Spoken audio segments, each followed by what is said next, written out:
waiting for a live stream. Dick's little sign out in front of his computer. Are we all set? Sorry. Dick's sign out in front of him. Still waiting? Sorry. Do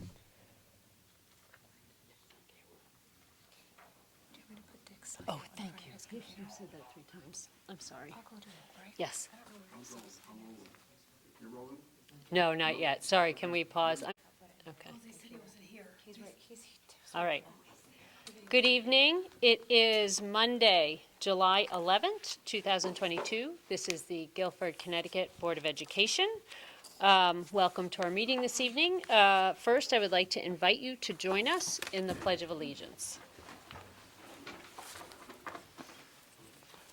I pledge allegiance to the flag of the United States of America and to the republic for which it stands, one nation, under God, indivisible, with liberty and justice for all.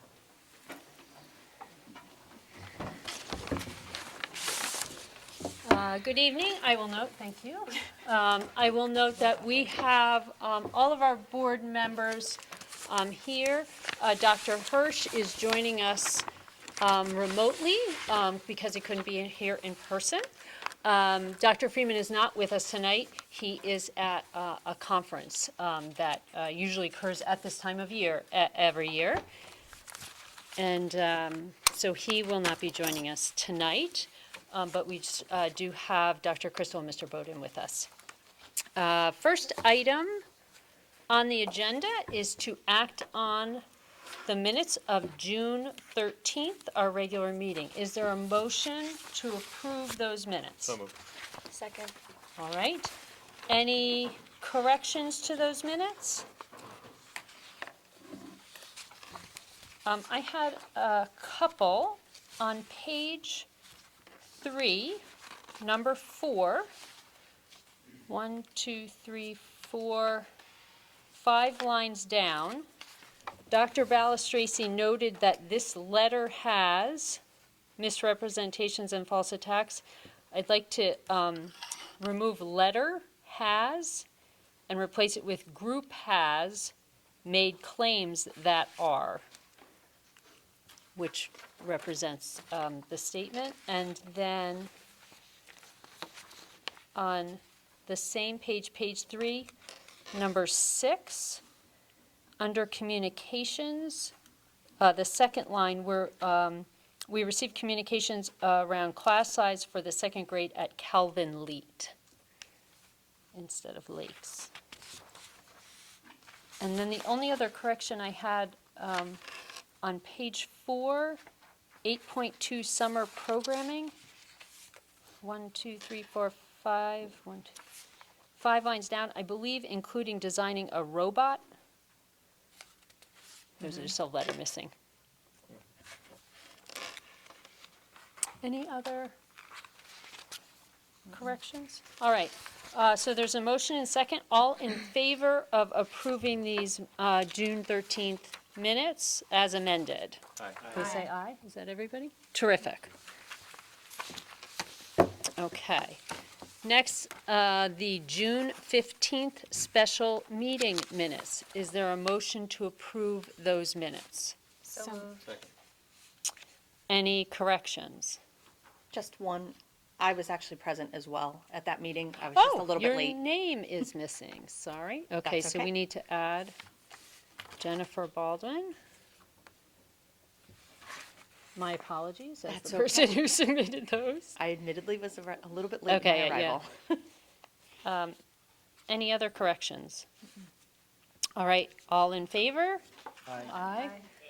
Dick? Okay, great. So that's 7. Thank you.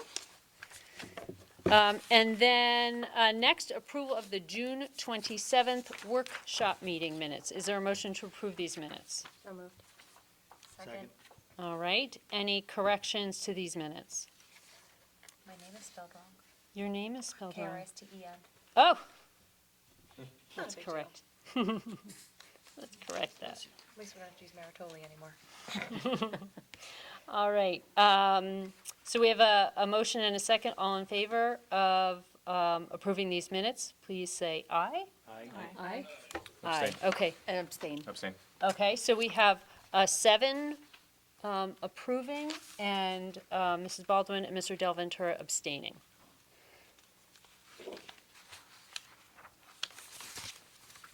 All right, thank you. Next item on the agenda is a public forum for topics on the board agenda only.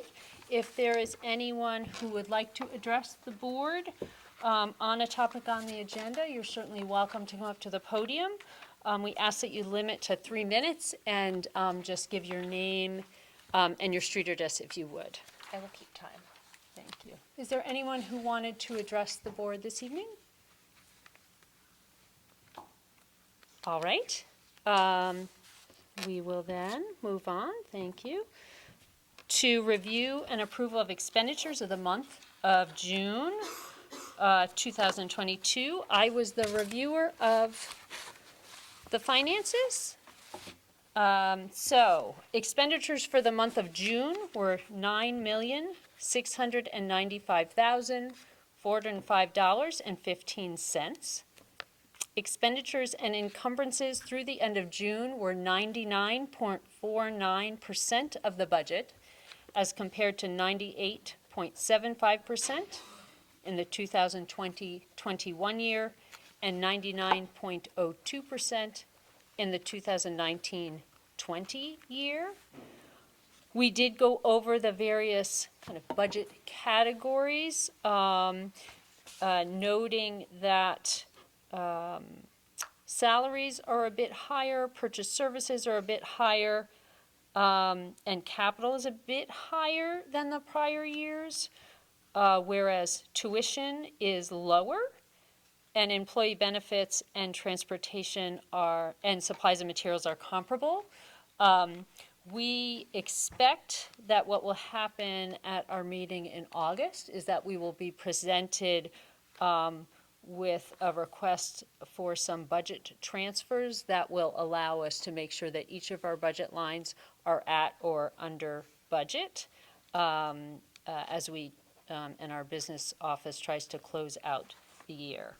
We did talk about this financial report and the warrants extensively in the Operations Committee meeting that just occurred, but I certainly welcome any of my colleagues who have things they wanted to note from that discussion. Anything? All right. So I am going to ask a motion to approve the June 2022 financial reports. So moved. Second. Thank you. All in favor? Aye. Aye. Okay, and Dr. Hirsch as well. So that is 9 in support. Thank you. All right. Communications. Do any of my colleagues have communications to report from I the have a last few. month? Okay. I have heard a few things from folks who wanted me to bring a couple of topics up to the board's attention and possibly into our policy meeting coming up. One would be to review cell phone policy at Guilford High School. I had some folks kind of in favor of keeping phones in high school for the kids to be able to keep their phones, and other people thinking that they should not have any access to their phones at all. So people are asking us to look at cell phone policy at GHS. Okay. Another correspondence came from a staff member who lives out of town but would like to have the ability to bring their students, pay a tuition and bring their students here. So they were asking us to kind of revisit that. I know we've talked about it from time to time about whether or not we can have staff members' children attend Guilford schools at a cost or at whatever we decide. Okay. And then other folks have mentioned that they would like us to offer tuition to children outside of district in general, so that people can kind of purchase an education here in Guilford. Again, we've talked about that before, but that was something that people wanted us to perhaps talk about in a policy committee meeting. Okay. And then lastly, the return of electives. People are asking us to evaluate how here at Guilford High School we may be able to return some of the lost electives that we've lost because of COVID and because of reduced student numbers and staff shortages. So I don't know how we would do that, but that's something they want us to take a look at and discuss.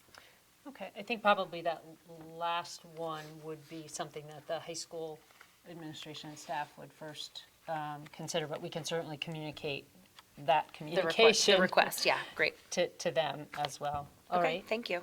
Any other communications? I know we probably all received a few in support of renewing Dr. Freeman's contract, which we're always grateful to hear from everyone. And I've heard from a few parents as well that are still concerned about the situation with class sizes at Calvin Lee, and just hoping that Dr. Freeman is evaluating and working on that situation. Okay. I do know, right, we are aware of that, right? That was also brought up to us last month, and I know that he is watching, in fact, all of the elementary schools, because over the summer, it's not unusual to have students moving in, students moving out. So, okay, that's great. So we got communications. Any others? I had one verbal communication from someone who expressed their great appreciation for the Crossroads program after their child went through the program, and just wanted to let us know that it really, they think, just made a huge difference in the child's life. So that was a great thing to hear. Anything else? Excellent. All right. This is going to be a little shorter meeting because we have a few things that are usually on agenda that we're not going to have tonight. Our student representatives are obviously not here because they are on summer break. And again, Dr. Freeman is away at a conference, so he does not have a superintendent's report tonight. So we're going to move right on to the board agenda. The first item on the board agenda is to receive for possible action the extension of the superintendent's contract and terms for 2022-2023. So tonight we'll be voting on the superintendent's contract as negotiated between the Board of Education and our superintendent, Dr. Paul Freeman. Prior to the negotiation, the board met with Dr. Freeman and then met without him as part of our annual evaluation of the superintendent. These meetings and the contract discussions occurred as appropriate in executive sessions over the last month and a half. This evaluation and negotiation comes as Dr. Freeman heads into his 12th year as superintendent of Guilford Public Schools. I've noted before and will note again that this tenure far exceeds the average number of years that superintendents stay within a given district, and we have and continue to benefit greatly from this tenure, both due to the expertise that Dr. Freeman brings to the district and because of the consequent stability that comes from continuous leadership such as this.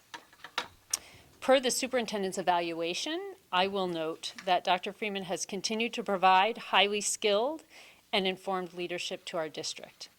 He has led the district through a continuing pandemic, and the board has heard from Dr. Freeman and directly from teachers that this year has been even more challenging than the prior 2 years. Our students' needs, both from an instructional standpoint and from the standpoint of social emotional wellness, have been greater than ever. Dr. Freeman's continued attention to building and supporting relationships with the board, with parents, with staff, town officials, and leaders in other districts continues to benefit this district in important ways.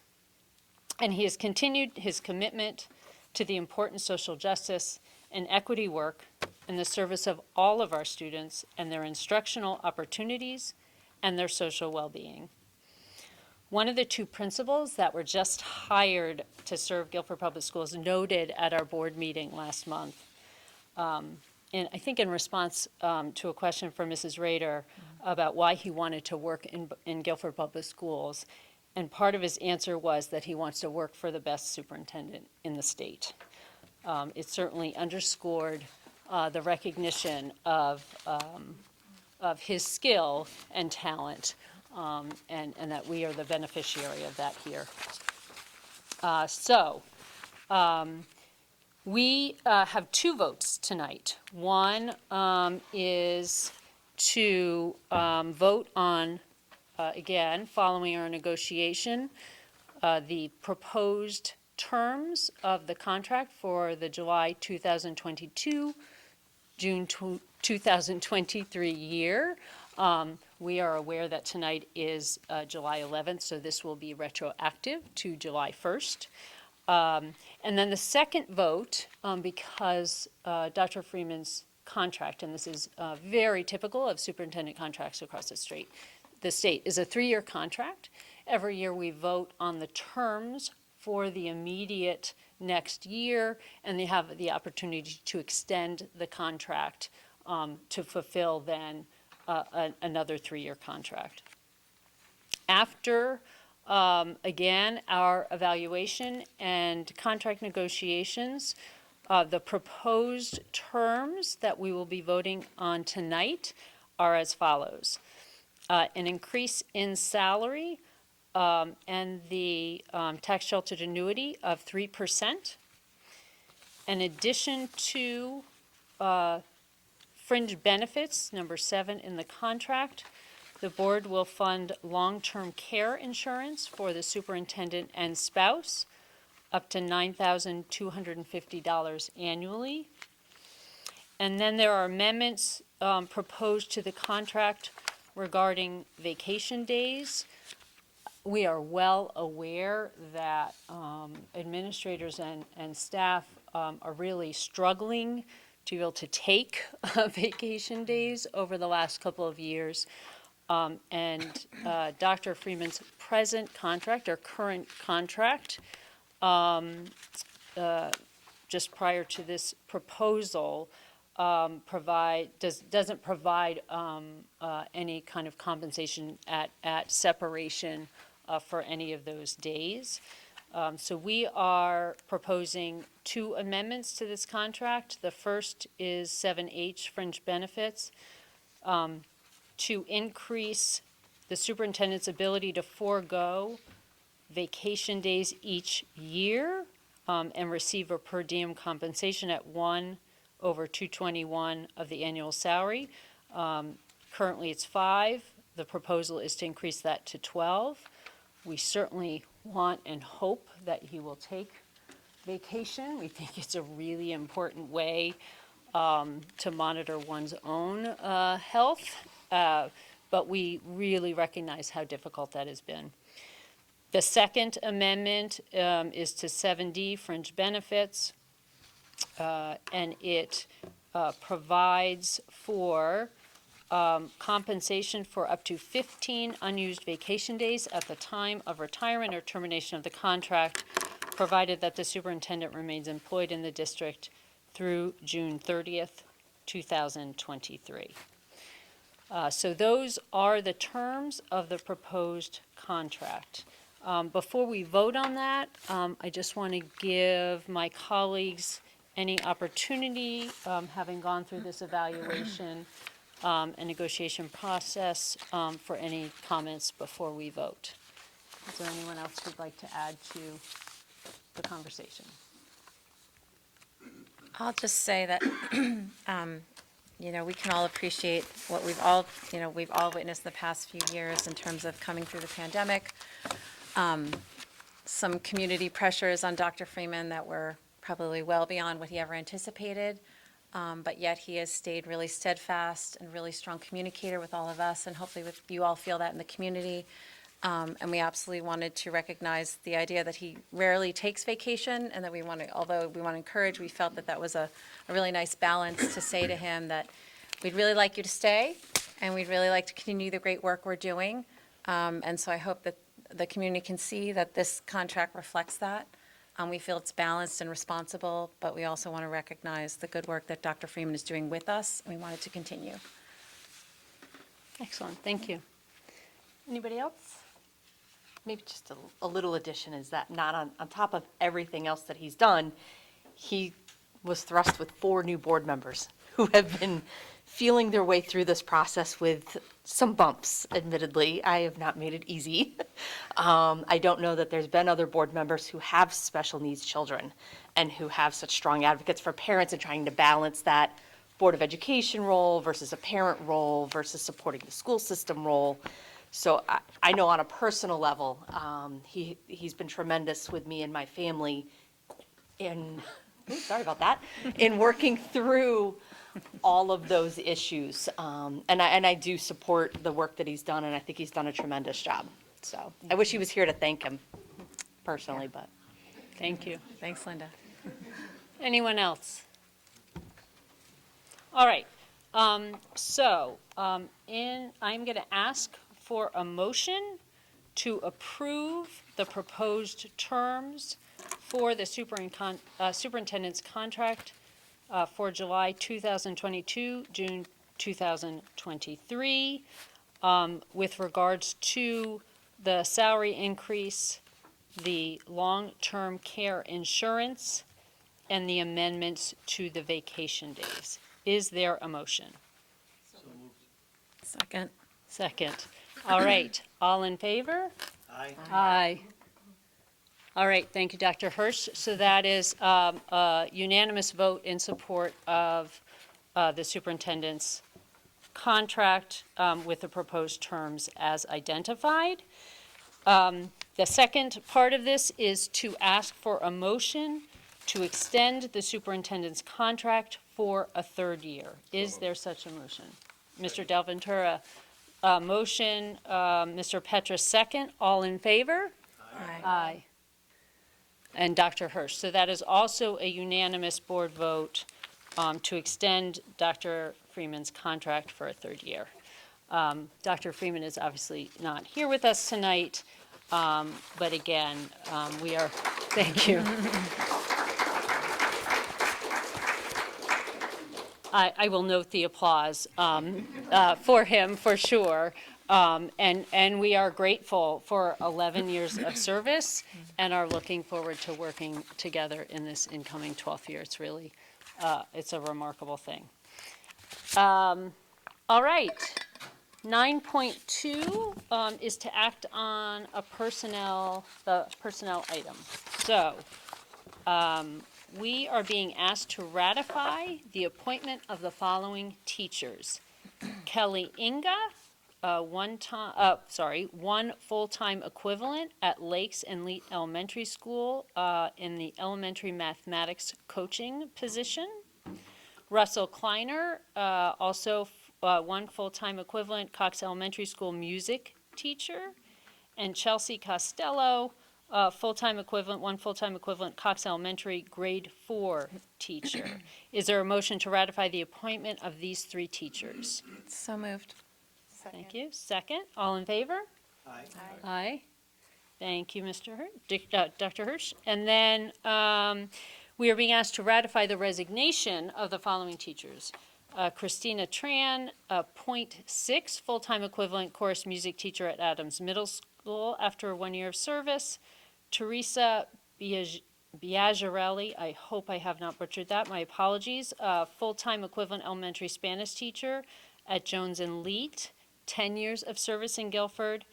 And Jamie Conklin, one full-time equivalent Guilford High School. It was a 1 year assignment, PE health teacher for 2 years experience. Is there a motion to approve or ratify the resignation of these teachers? So moved. So moved, Christy, thank you. Second, Noel, all in favor? Aye. All right, and Dr. Hirsch, terrific. We are moving right along here. Okay. We're being asked to receive for possible action a resolution on the capital equipment lease, which I don't have. Custodial, right? Thank need you, it? because I was going to say I have custodial in front of me, so that's just an error in the agenda. Okay, resolution, thank you, of the custodial equipment lease. So we are being asked to approve the request on the following bid. Custodial supplies, there are 63 items that go out to bid. These are high-use items in our schools by our custodial staff. We had 8 vendors that submitted bids for some or all of the items. The results have been compiled to determine the low bid for each item. And so the administration and Mrs. Trudeau are requesting approval from the board to award each item of the bid to the vendor that submitted the low bid. Among the 8 vendors, four, sorry, will, are being identified as the lowest bidders. So Hilliard Rovick, K&S Distributors, Unipac, and WB Mason. So is there a motion to approve the awarding of the 63 items among these four vendors? Second. All in favor? Aye. Aye. Terrific, thank you, that's everybody.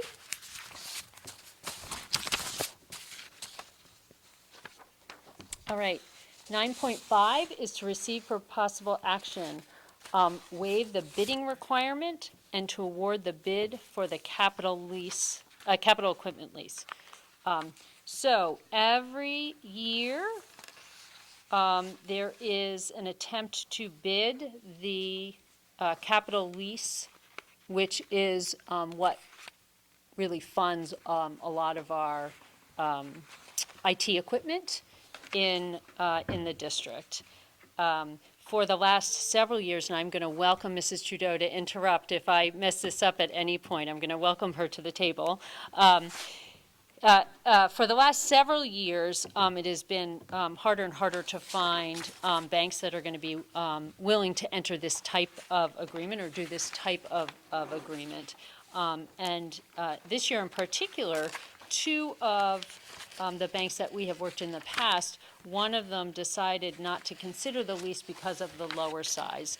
These are generally leases in the $500,000 to $600,000 range.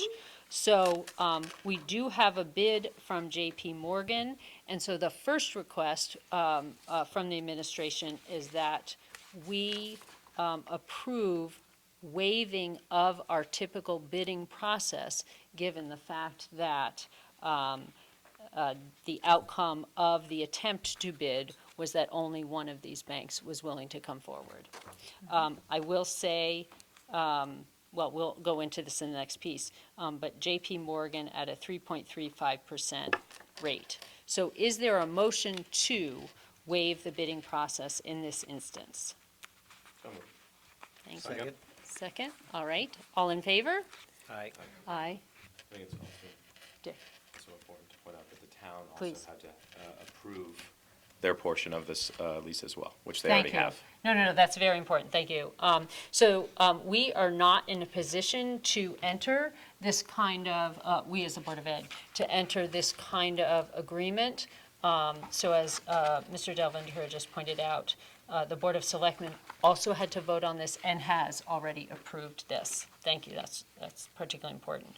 All right, and so the second piece of this is to approve and vote on the resolution to authorize this lease purchase agreement and award with JP Morgan in the amount of $575,000. Again, this is a capital equipment lease and includes purchases including Chromebooks for several grades.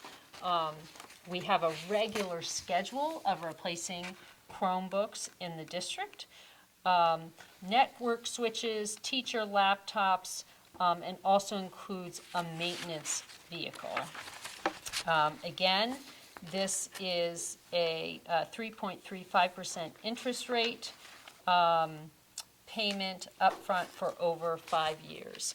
Mrs. Trudeau, I'm going to ask if there's anything important that I haven't mentioned before we vote on this. We did talk about it in the Operations Committee meeting. No, I think you covered We've it very covered well. it. Okay, terrific. Is there then a motion to approve the award and authorization of this lease purchase agreement? So moved. Second. Thank you. Mr. Scrutta, Mr. Petra, all in favor? Aye. Aye. I get everyone? Okay. Dr. Hirsch, wonderful. Okay, so that is a unanimous vote on both the bidding, waiving the bid and the award. Thank you. Thank you. 9.6, to act on the textbook recommendation. Last month, Dr. Crystal brought forward a textbook recommendation, Forensic Science. This textbook will be used in a new elective that's going to be offered at the high school textbook has been on display at Lathrop House to allow any board member, any community member, in fact, to go look at it. We are now being asked to act on this textbook recommendation. Is there a motion to approve this forensic science textbook? So moved. Excellent. Second. Any questions, comments before we final vote? All right, all in favor? Aye. Aye. All right, doctors, terrific. That is unanimous. All right, I'm going to stop talking finally. I'm sorry, what? I said, ready for this Right, one? right, yeah, right. I'm going to stop talking and turn it over to my colleague, Mrs. Peck, because we are now going to receive a number of recommendations from the policy committee. These are receive items tonight. Is it receive So only no items vote. tonight? Okay, you've got the floor. Okay, thank you. So in our policy committee meeting, we reviewed a number of policies that need a few revisions. The first one that I'd like to call everyone's attention to is a dining services meal. It's policy number 3724. I will read through the changes for you. Noteworthy, these are directly from the new state statute, so this is something that we have to include in our new policy. I'll just read through the full paragraph so that it makes sense. GPS does not encourage the charging of meals, but understands that an occasional emergency may require a student to do so. In the event that a student has no money or their balance is insufficient, the student will be allowed to charge a single meal and obtain a meal, excluding any a la carte items and any additional meals during the same period. Charging of these meals at the time of service will refrain from identifying such students for insufficient funds.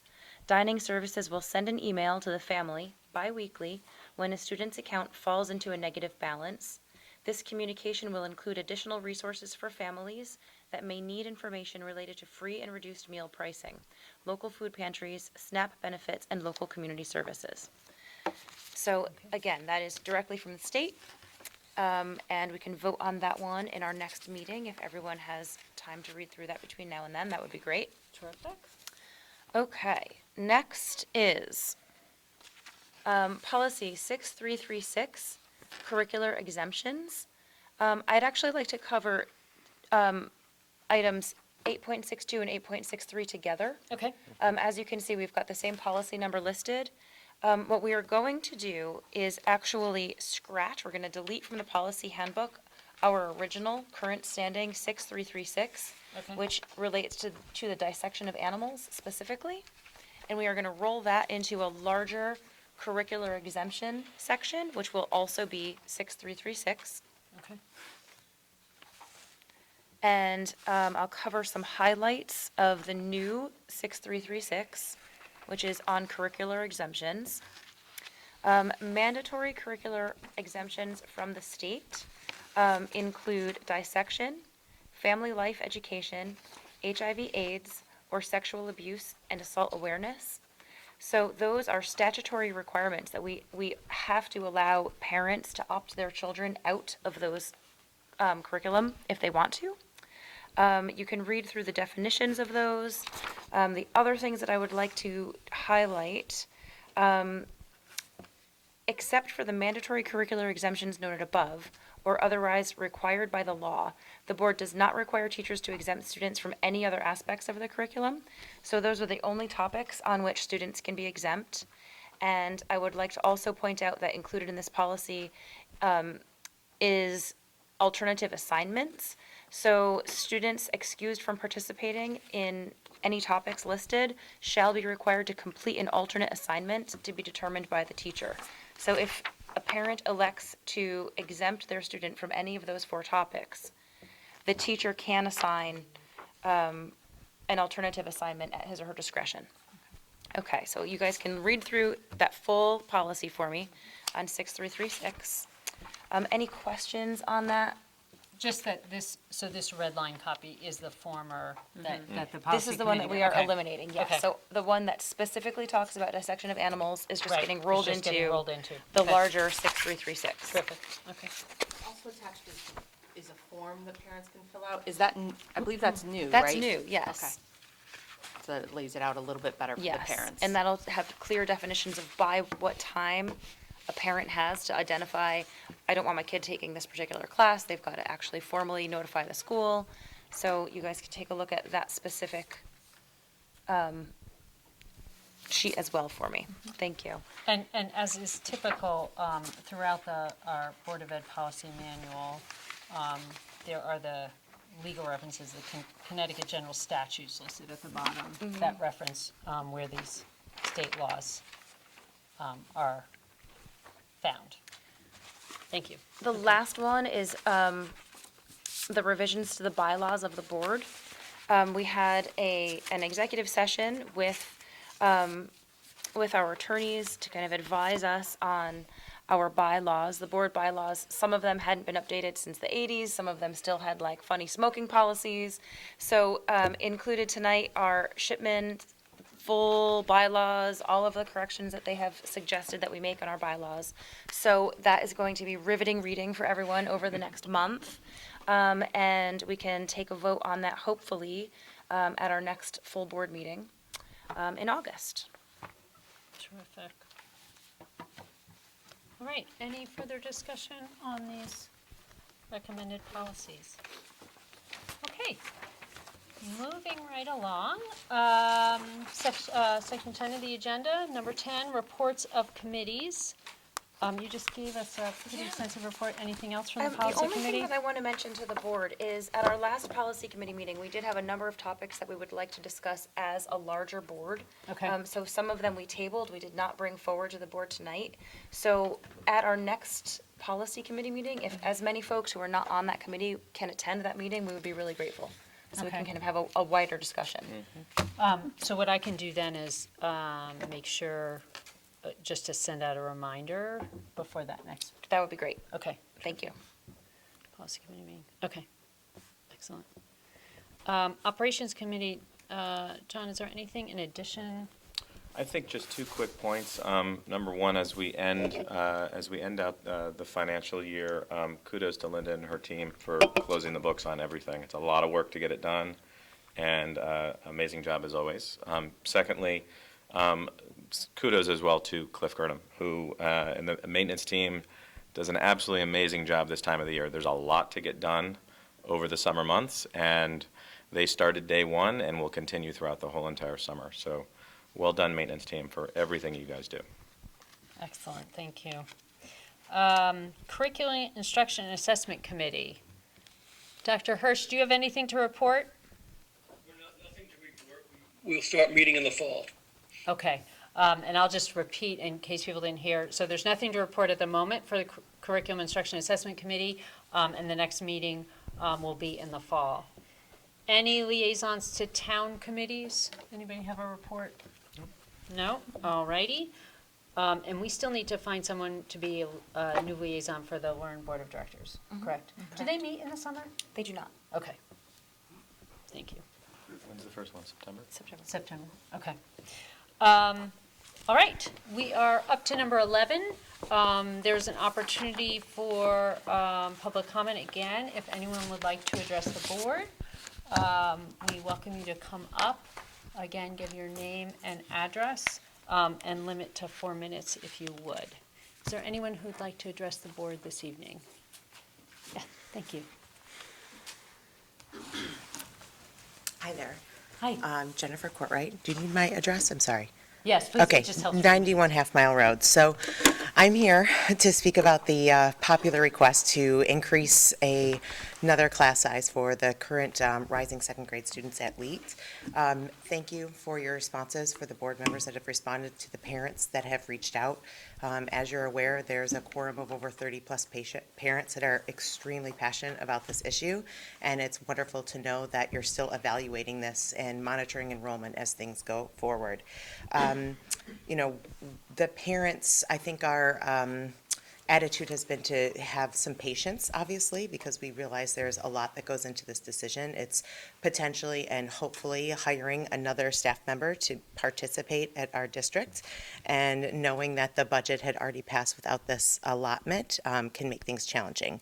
but I'm looking to your creative thinking in the event the decision is made that this is an appropriate choice. Obviously, we had a transition of leadership and are thrilled to have Mr. Michael Seal joining Kelvin Leet. And we've, presented data as far as class sizes, the enrollment cited from last October, of the current second graders that are going to third grade, their class size did increase over the summer. And so they ended up, instead of 37 kids, at 40, and so there were 20 kids in each class. Now, granted, that's within the guidelines of the second grade class sizes, yet I am asking that, Mr. Michael Seal meets with the teachers, which I know he's currently doing, to evaluate, their specific struggles that they experience in the class. We know from speaking with parents and their children, about their children and the teachers and their experiences, that these children are a little bit more socially and developmentally from an emotional/coping standpoint. I mean, my son, who gets easily distracted, I counted, and now this is an effective partnership where the teacher and I are trying to find solutions to best help my son self-regulate and experience some emotional control in the classroom. We had 52 emails exchanged, and that really even started around Thanksgiving, so that wasn't even the whole year. And this particular teacher had 15 students in their class, and if she's doing that with my student, I know she's doing that with all of her students. And these parents that support this change do love our elite teachers, and we also want the best for them. We want them to stay in Guilford. We want them to teach our younger children, and we want them to have a good experience without experiencing burnout, which is very common among teachers, especially among these younger grades. And even though we're live, there's a lot of in-person instruction that's still lacking based on rolling quarantines, and there's really nothing we can really do about that. Those are the guidelines. But even though we are in person full-time, there's still gaps in in-person learning based on this pandemic, and Omicron didn't really do us any favors, but we all got through it. And the bottom line is, we've asked, and we are extremely grateful that Guilford has such policies and that the board is hearing us. Yet now that we have new leadership and the enrollments are being evaluated, this is on Dr. Freeman's, your radar. We just ask that please reach out to the teachers, whether it's yourself personally or, through our new principal, Mr. Seal, to really understand what some of their challenges are, because there is a need here not only for our students, but for the future students that are coming to LEAT. I have a daughter that will be in kindergarten in 2 years, and I would love for this to be a standard. As far as standards are concerned, the other 3 elementaries all have 3 second grade sections. So there's an element of equity and parity here among the district that we're asking for. So thank you again for your consideration, and just really wanted to put it back and ask what a decision looks like, right? So the parents have emailed, you're evaluating enrollment. Are you going to be evaluating enrollment at all the elementaries? It seems like that was part of your process. Are you also? Thank you so much. We're at 4 minutes, Okay, just so you know. okay, Thank you. that was it? You can wrap up. Okay, so, and just to also look at Baldwin and Adams, because there's data support that those class sizes are smaller than our lower elementary. So thank you very much, appreciate it. Thank you. And I don't mind taking a minute. So the administration does in fact look at the enrollment at all 4 elementary schools, at Baldwin, at Adams, Perfect. at the high school. And it can be a challenge for the elementary schools. On a given year, the Lakes third grade may have what we call bubble class, right? And then 2 years later, Cox first grade could have a bubble class.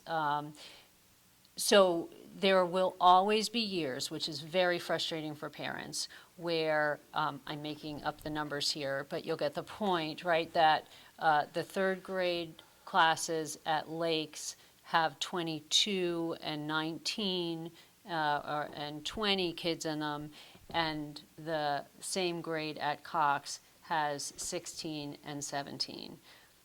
And we can't, we can't divide those 3 classes at Lakes and have, I'm not going to do my math very well, classes of 12, right? Because we also need to be responsive to our taxpayers as well, right, who are supporting this. But if we did that, then they have the lower, right?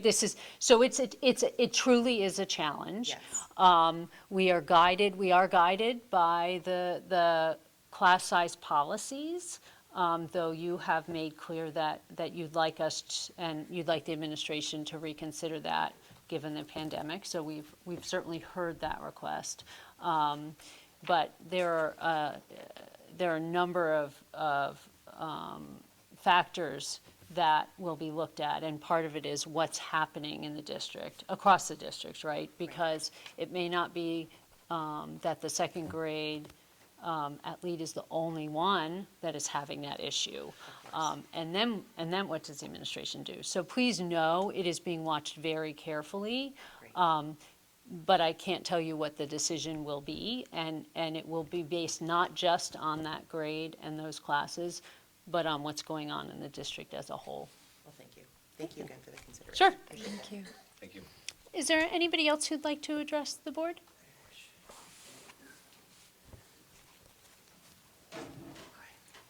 Be careful. Ben Robinson, 79 Elm Street. I had a question, and maybe you can just enlighten me. I know you guys didn't authorize it, but about the loan. Is this for IT equipment?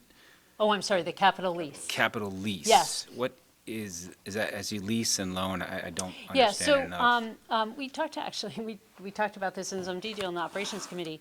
So it, many years ago, more than 10, 15 maybe, Mrs. Trudeau is nodding at me generally. So we, in Guilford Public Schools, the Board of Ed and the administration really recognized that we were behind, quite frankly, the 8 ball in technology in the district. And what started then and has continued is an approach that creates a 5-year lease and allowed us at that time to purchase quite a bit of equipment quickly, but spread the payments over a 5-year lease. Okay. And so what has happened every year since then, as we've built up the technology in the district to provide our students with, all those opportunities, and then had to maintain or replace equipment, is every year consider a new 5-year lease for equipment that we purchase, and then are spreading the payments over. You may have more detailed questions about this, but that's generally both the origin and the approach.